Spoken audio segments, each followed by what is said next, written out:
नजर डालेंगे शोबिस की दुनिया पर। भारतीय गुलकारा नेहा कक्कड़ ने अपनी जिम्मेदारियों, ताल्लुकात और काम से वक्फा लेने का ऐलान कर दिया। ताहम चंद ही मिनट बाद उन्होंने ये नोट डिलीट कर दिया। भारतीय मीडिया के मुताबिक उन्होंने पीर को अपने इंस्टाग्राम स्टोरीज पर मज़कूरा वाला ऐलान किया था, लेकिन फिर कुछ ही देर बाद उसे डिलीट कर दिया।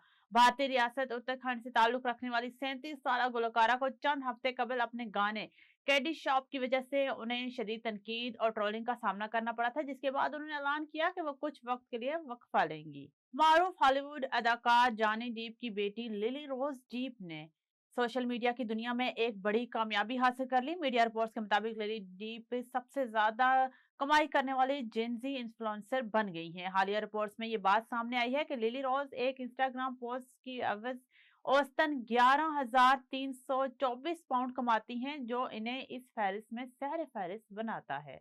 कराची के तारीखी गुल प्लाजा में पेश आने वाले आतिशबाजी के अलमनाक वाकये ने न सिर्फ शहर बल्कि पूरे पाकिस्तान को गहरे सदमे में मुब्तला कर दिया है। इस सानहे पर सोशल मीडिया इंडस्ट्री से ताल्लुक रखने वाली मुतअद्दिद मारूफ शख्सियात ने गहरे दुख और अफसोस का इजहार करते हुए मुतासरीन के लिए दुआ की और इन्हें जिम्मेदाराना एहतसाब का मुतालबा किया।